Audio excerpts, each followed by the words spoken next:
Alright, welcome to your first lab. Of course it's going to be called Lab 0 because we're computer scientists. Let's go and take a look at the write-up, because there will always be a write-up for your labs, and I'll also give you these slides, but it will appear right here. You go click on the Lab 0 page on Canvas, and there will be a link to this video that you're watching right now, as well as the write-up. Okay, so the lab is done on the class server, and I'm going to show you how to connect to it if you have not yet tried. But definitely go to the home page, or it's on the modules page too, and go to SSH client, because you will be connecting to the class server over SSH. Okay, but here is the write-up. It is taking its sweet time. Let me do it like this. And so, yeah, this is what every lab write-up looks like. It tells you how to get the starter code that I have made for you. You have to be logged in on the class server, of course. And there's a bunch of files that I'm giving you, but let's walk through it slowly now that you know where the write-up is. So first of all, there are, I think, 7 labs in this class that I plan on giving. This is definitely the easiest one, so don't waste one of your dropped labs on this one. I promise this one is definitely not one that you should give up on. Okay, I will help you get it working. It's going to be due week 2. It'll be due, let's see here, January 20th at either 5 p.m. or slightly later if you have one of those extensions. Okay, it'll be due on the 20th. That is when the lab is due. And here is the write-up. And yeah, let me just go through like how to edit and compile a program on the class server. You're going to be connecting, and it will take you to a terminal interface. So if you were unfortunately not taught the terminal in CSCI 40 or CSCI 41, please read the guide that I have on our optional reading page on Canvas. This is something that I assume you know by now, so it'll take a little extra work if you've not seen any of this before, and I'm sorry about that, but I'd be happy to help you though. So there's the SSH client page, connect to the class server, and here's the optional reading page. There is information about learning the shell, which is all the terminal commands that you might need. Okay, so I will just show you a quick and dirty way of how to do things, but connect to the class server somehow. Last name underscore student ID. The password is currently the same. It'll ask you to change it and all that. I've already gone and changed my test student account's password, but once you log in, you see the nice cow. You'll be taken to a folder that is called your home folder with nothing in it. Okay, so your home folder exists here. It's in the home directory, in a directory with your username, and if you type ls, it shows you all the files that are currently there, and when I typed it, it gave me nothing because there's nothing there at all. So to get the starter code, we're going to follow the instructions. I made a cute little gimme command on our class server. If you say gimme and then the name of the lab at the class name, it will download the starter code for you. So I can say gimme lab 00 at CSCI26, and this is going to download the code wherever you want it to be downloaded. It'll download it into your current working directory. So if you don't want it there, you can press Control-C to cancel the command, and you can make a folder wherever you want to be. So maybe I want to work on all my labs in a labs folder, and so makedir makes that folder, and then there's a labs folder in my current working directory, and I can like double click on it, go inside of it by CDing, changing directories into it. Now I'm in the labs folder and it's empty. Now I can do my command. There we go. And so it's going to copy the starter code into the lab 00 folder in whatever directory I was in. And so now it's in my labs folder. So cd lab 00 brings me there, and here is all the starter code that I have given you. Okay, the first thing you're going to do is make a simple hello world program just to get used to the class server. Okay, so let me show you that. I'm going to do this first part for you. So here's the starter code. We have it now. The first part of this lab, definitely the easiest part, is just write a hello world program just to get warmed up. And it's got to be in hello.cpp, I've already made that file for you. It should be blank or something. And the program needs to print exactly hello, comma, space, world, exclamation point, space, I am ready for CSCI 26, exclamation point, and then a new line. Otherwise, the auto grader, who's going to grade your code the second you turn it in, is going to complain. So let's make that program together and go from there. So I'll show you one editor called Nano. If you've never used one before, definitely start with Nano. It'll help you edit your files quickly, but you should learn Vim with the Vim tutor command. That'll make you a cool kid. Okay, so all right, let me edit a file for you on the terminal. So if you say Nano, that's the name of a terminal command, and then the name of the file you'd like to edit doesn't have to exist already, but mine does. So I'm going to say nanohello.cpp, and once I press enter, it'll bring me into the Nano environment to start editing the file. Okay, and so it's got 2 lines already, just a bunch of comments, and so this is what you need to do: fill in the program. So I will purposefully do it wrong so you can see the cool error messages that I've programmed, but let me get you most of the way there. Okay, so let's just do normal hello world. Return 0. Okay, so I've finished. You can move with the arrow keys. There's no mouse on Nano. Move with the arrow keys, tab over as you need to, and once you're done with the file, once you'd like to get back to the terminal, you look at the little help stuff down here at the bottom, and this caret character stands for control. So if I were to type Control G, it would show me like a help menu. If I were to type Control X, it would try to exit Nano and ask me to save it if I'd like to. And so I'm going to type Control X because that's exactly what I want to do. I'd like to exit Nano. I'd also like to save the file. It'll ask me if I want to, though. So I'll type Control X, and it asks save modified buffer, Y for yes, N for no. I'll type Y, and what is the name of the file you'd like to save this as?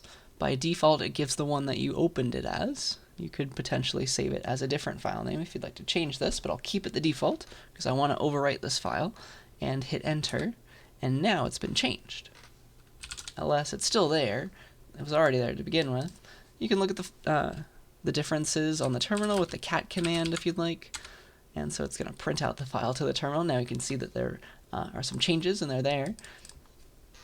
And now we're ready to compile and run it. All right, so to compile and run a program, here's what you do. You just get in the terminal to wherever you save the file. So we've CD'd there already. Maybe if we logged off and logged back in, we'd be plopped to our home folder, and we have to go back to it, right? CD labs 00, and then we're back in the hello.cpp directory. And so now, if I'd like to compile the program, here's what I do.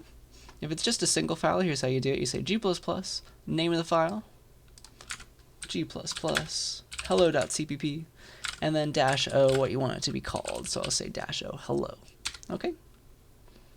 And so now that's made a hello executable file in my current directory, and I can run it with the // hello. Press enter, and that's me running my program. Okay? So hopefully you've seen all that before. If you have not, please come to office hours. Please yell at me. I will help you get it all working. That's what I'm for. So that, I think, is everything that I wanted to say as far as the Hello World program goes. I've also given you a makefile. If you've never seen makefiles before, they're pretty cool. They have rules inside of them to automatically compile your code. And so I actually have a rule for hello. If you'd like to run it that way, you could say make and then the name of the rule, make hello, and that will also try and compile the file. Okay, so /hello, hello world, it's all working out. Ask me about makefiles if you've never seen them before. They're very helpful. It's a nice way to automatically compile stuff. It's a different language. It's a makefile language, and the write-up also talks about how to use the makefile, because the rest of the programs you're going to compile using the makefile. Now you say make and then the name of the thing you want to compile. Okay, so yeah, compile with g++, run with /, move around with cd, see what's there with ls, compile with g++. Okay, There's definitely a lot going on there if you've never seen it before, but I'm definitely here to help you. Okay, so that is the Hello World program. It should all be not too bad once you've got all that working. Okay, so that is editing and compiling C++ programs in a nutshell. And now let's get to the actual pieces of your lab that are going to take you time. Okay, so there's parts 3 and 4 before you submit. Part 3 is you're going to make a program to determine primality. So I've given you a header file called primes.h. You are going to implement this function isPrime on, you can assume that all the things that you're given are greater than or equal to 2, and you're going to implement it to return whether or not a number x is prime, return true or false, a bool. Okay, so you'll implement that in the primes.cpp file, and then you'll compile together with that library a test primes program that's actually going to make sure it's all working. So here's primes.cpp. You're going to implement the isPrime function correctly, of course. Right now it thinks that every number is a prime. So you'll fix that, and that's what you'll turn in. Okay, that's a piece that you'll turn in. So I don't know if I want to spend a ton of time here, but you're just going to implement the function in primes.cpp. Your book has some nice pseudocode, and I think section 9.4, maybe it's changed, but it should be close to section 9.4, that you can just copy if you'd like. You just got to translate it to C++. But yeah, come up with a program that can check if a number is prime. I have an example in Racket for you, one way to determine whether or not a program is prime. I can show that too. Here it is. So here is how you can determine if a program, if a number is prime. So here I've made a function called prime question mark, because you could do that in Racket. You can name something with a special character at the end. Why not? So this is a function called prime, and then the parameter's name is n. So the body of the function is everything here to here, and then the very last thing is what's getting returned. Okay, there's no return statement in Racket.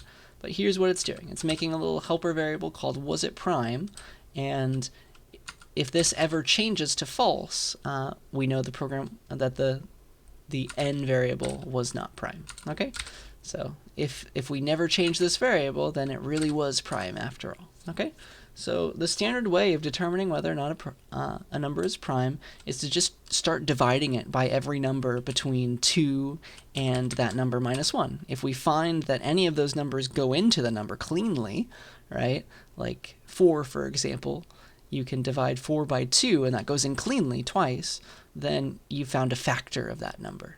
And any number that has a factor that's not 1 or itself is prime. Okay, so this is a for loop in Racket. Try all the numbers between 2 and n minus 1, it's 1 less than the last thing, and see if that number I, we're calling it, divides cleanly into n. If it does, then the number is not prime. Okay, so the way to determine whether or not a number divides cleanly in C++ is to check the remainder. If the remainder is 0, then there's nothing left over, it went in perfectly. It has a factor. Okay, so if, this is a fancy if statement, instead of if it's when, so when n mod I is equal to 0, then we better change the wasItPrime variable to false because we found a factor. Okay, and then after this entire loop is finished, we will have tried all the possible factors and we'll just return back whether or not the number was prime. Okay, it may have changed from true to false. So here are some example runs of the prime function, and 25 is definitely not prime, and I don't think 27 is either, but 29 should be. So we should see false, false, true, I think.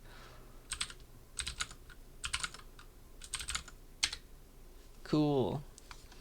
False, false, true. Those are how Racket prints those things. Okay, so that is how you can determine primality.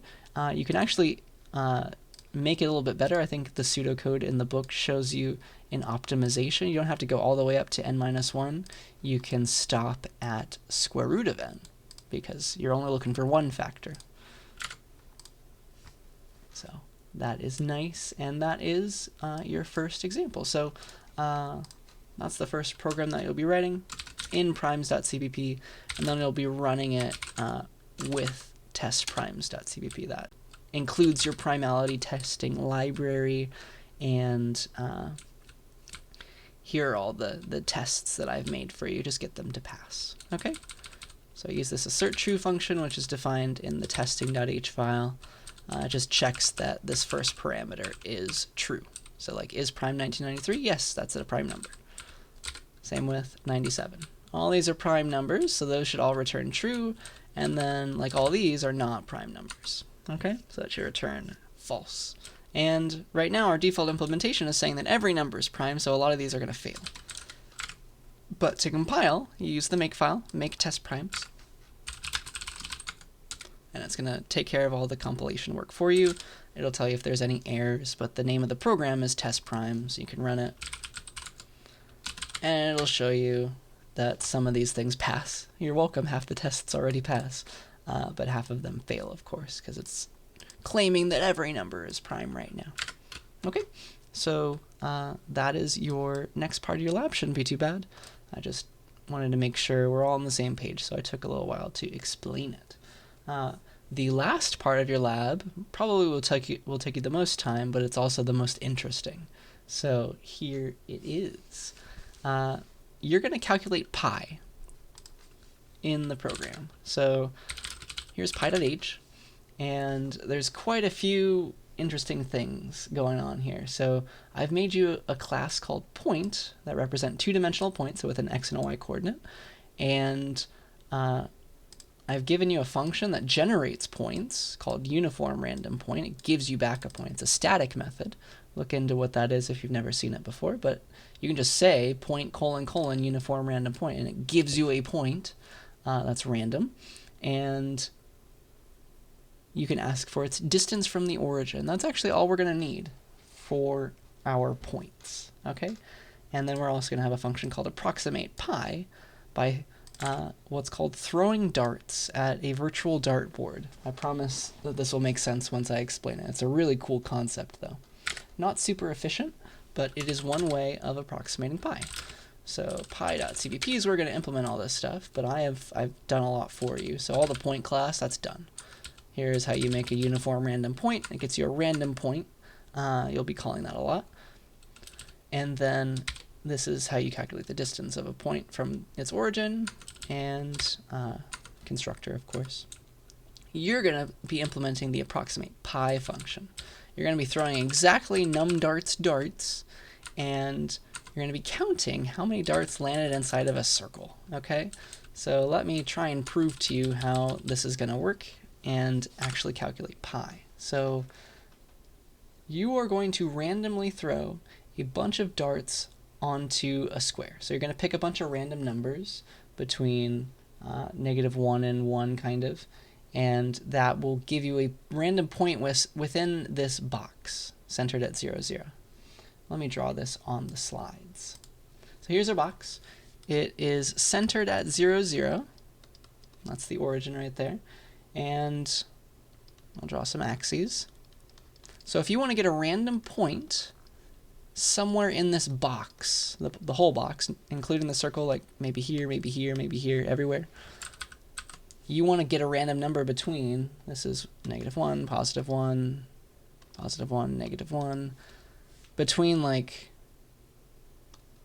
what is this? -1, -1, and +1, +1. So if you get a bunch of random numbers between one x variable between -1 and +1, one y variable between -1 and +1, you will have created a random spot in this board. Okay, does that make sense, first of all? So that's, if you make a random point, it's like you're throwing a dart at this box. Okay, that's the first part. It's a 2 by 2 square, and it's got a circle of radius 1 inside it. That's the next part. So this is 2 by 2, and so the bounds make sense. Now we have a circle. We've drawn a circle inside of this box. So sometimes when you make a random point, your darts will land outside of the circle, or they will land inside of the circle, just depending, right? It's all random. So imagine you put on a blindfold and you throw a bunch of darts at random places. You know they're always going to land somewhere in this box, though, because we've programmed it to be that way. There is a way to just count how many land inside the circle and how many you threw, and calculate pi.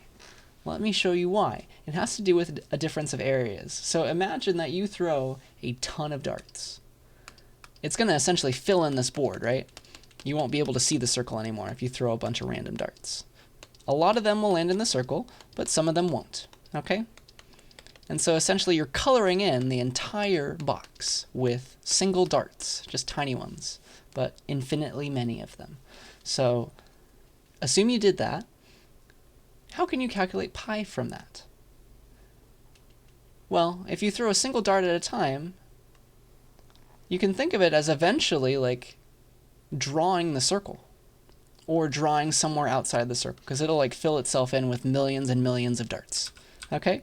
So the way that you can calculate pi is by a ratio of areas. What are the chances that your random dart lands inside the circle as opposed to outside? Well, it has to do with the area that that circle takes up. Okay, so the number of darts that you randomly throw that land inside the circle divided by the total number of darts that you throw is approximately equal to, well, what are the chances? If you're throwing randomly, it just has to do with, well, what's the area of this circle? How likely are you to get there versus the area of the whole thing? Does that make sense? If it's random, all that is coming into play here are areas. So what is the area of the circle divided by the area of the square? Ooh, the radius of this circle is 1. The area, therefore, is pi r squared. Pi times 1 squared is equal to pi. So the area of this inner circle is pi. And what is the area of the entire box? Well, it's 2 by 2. So 2 by 2 is equal to 4. And so the ratio of the circle's area to the total area is pi over 4. Isn't that cute? So if you just count the number of darts that land inside the circle divided by the total number of darts you threw, that gives you an approximation of pi over 4. Isn't that nice? And you can determine whether or not you landed inside the circle by figuring out the distance of your dart from the origin, from 0, 0. It's like, here's your dart. It landed within the circle because if you calculate the distance from the origin, it's less than 1. See that? If this was your dart, you know that it's outside the circle because you can calculate the distance from the origin, and it's bigger than 1. That means it's outside of the circle because the circle has radius 1. Anything smaller than that is within it. Anything bigger is outside. Does that make sense? That is the goal. And so that's what you can check. And that's what we're going to do. We're going to calculate pi by throwing a bunch of random darts. So you're going to call uniform random point to get a bunch of random darts. And you're going to keep calling distance from origin to see if that dart landed inside the unit circle or not. Okay, and then you're going to calculate some areas. Remember to do double division because you have some ints that you're going to divide. Otherwise, you'll probably get 0 or something. That gives you an approximation of pi over 4. What you want to do is convert it to an approximation for pi. You just multiply that by 4 then, okay? And that gives you an approximation of pi. It's so cool, pi itself. We are going to optimize this slightly. If you look at my implementation for getting a random point, it only gets you a random point between x goes from 0 to 1 and y goes from 0 to 1. So I'm actually only giving you darts within this quadrant, but it doesn't matter. The ratios are all still the same.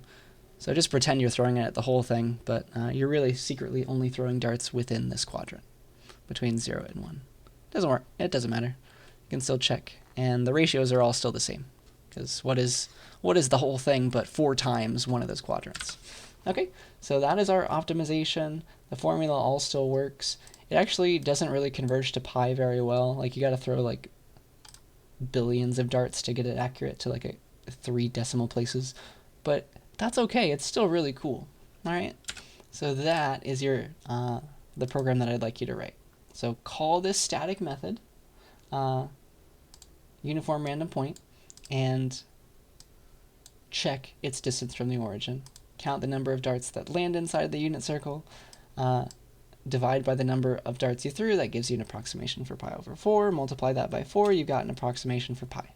Okay. Return that approximation. Isn't that fun? That is how you approximate pi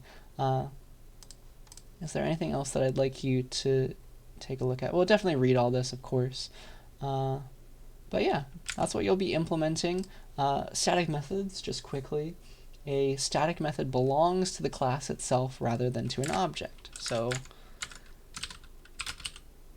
pi.h again. Uniform random point is a static method. You're going to call it by itself, okay? It belongs to the class. You don't need to make an object.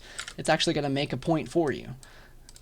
You don't need to have a point laying around. So static method belongs to the class itself. You don't need to use dot to call it. Instead, you say the name of the class, : static method. It is not a normal kind of method. It's kind of like a function in that sense. Kind of like a global function. It just belongs to the class. So you say class name, : instead of the dot, the name of the static method, and you call it as normal. Okay? So if you would like to throw a random dart, here's what you do. You say point, because that's the class name, : name of the method, uniform random point.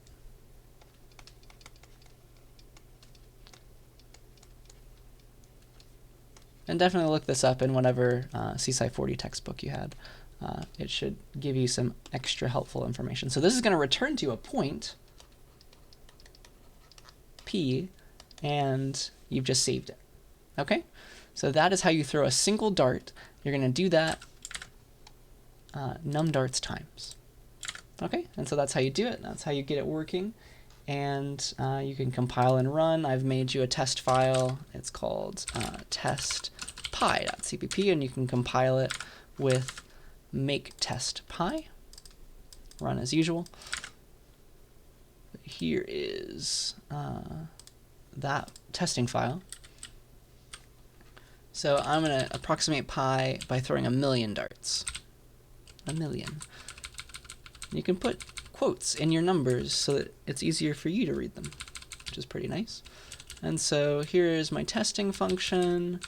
It is making sure that your answer is pretty close to pi, within like 1 decimal place. Okay, that's the idea. So just get that running and passing. Make test pi. Right now I have like it returning 42 or something. So all the tests are gonna fail, but that's the idea. Okay, so get all that working, and then you're done. You're done with the lab. You are able to submit your lab at any time. You can submit it as much as you want up until the due date, and here's how you do that. Here's how you submit your code to the autograder. You go inside of your implementation directory where all your files are. So I'm already there. Here are all my files.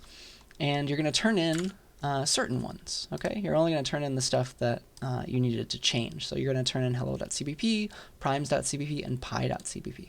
You don't have to turn them all in at once if you've only done part of it, but your last submission is the one that counts. So you want to submit every file for your final submission. Okay? But I'm going to show you just a submission of the hello.cpp file because that's all I did right now. All right? So you'll submit to the autograder like this with the turn-in command. You'll say turn-in name of the lab at name of the class, and then you'll space separate all of the files that you want to turn in. Okay? That's how you do it. I think, yeah, I said everything like that here as well. Turn in all those files, and I'll just show it to you right now. I guess I can turn in my default implementation, so that's okay. So this is what you do. You just run this command, turn in name of the lab at the name of the class, all the files that you're supposed to turn in, hit enter, and it will start grading for you. Okay, it's like copying assignment, waiting for the autograder to become available, and then it takes a little bit to work on your particular lab. It's got to like compile it, compile all of the answers as well. It takes a little bit, but it's in a few seconds. It's like, all right, submission grading finished. You can use the view grades command to see your score on the terminal. If you want to see it pretty, you can go to the class website as well. And if you see any errors here, just yell at me about them. Show me a screenshot. I'll try to fix them, but hopefully it'll all go smoothly like this. And then you press Control-C to close the submission program. You're all done. Back to the terminal. Okay? So if you want to see your grade on the terminal, you can do view-grades, but it won't be very pretty. It's a very simple interface that I made for you. It's like, all right, which assignment do you want to look at? enter a number. This is number 0. That's the only thing that I've done here. So yeah, I want to view option 0, hit enter. And then here I can, it opens up the grade. It's like, all right, I got some credit, cool. And you can scroll down with the arrow keys. The Vim keys work as well. And it's like, all right, you failed the hello world implementation because you were supposed to type all this, you only typed this, etc. You have some issues here in these other tests as well. Okay, so that is how you can look at your grade on the terminal if you'd like, but I would prefer it if you log in on the class website where it's much more pretty. I worked very hard on this. So if you log in on the class website, I've logged in as my test student, and you go to the lab grades button, it will copy your grade to there as well. And if you click on it, look how pretty that is. Look how color-coded and highlighted it is as well. Like, it's telling you exactly what should have happened. Okay, let me make it bigger so that, oh gosh, it's supposed to, I guess it's not having the right differences. Oh well, but yeah, what should be happening is it's showing you your output on the left and your expected output on the right. I guess it was just so large that it couldn't do it all together like that. But here's what should have happened. It's saying, all right, here was your code. Here is what it should have been. And then it's highlighting the differences. And so you can go and change those. And then also for test primes, here it goes and it says just your score, the output, your score, the output for the pi as well. Okay? So get it all working, resubmit as much as you want up until the deadline, but that is your lab and that is how you can check your grade. So I think that's everything. So that's turning in your lab, viewing your score. Yeah, you can turn in as much as you want up until the deadline, but don't submit and just walk away, especially if it's right before the deadline. You may get a 0 for an accidental space or something, okay? The autograder is very, very picky, so keep that in mind and always check your grade. All right, so that is your 0th lab. It will be due whenever I said it was due, on the 20th. So get started, ask me if you have any issues or any questions, and I believe that is everything that I wanted to talk about. So a nice lab to get us warmed up for the rest of the semester. Good luck, and I will see you later.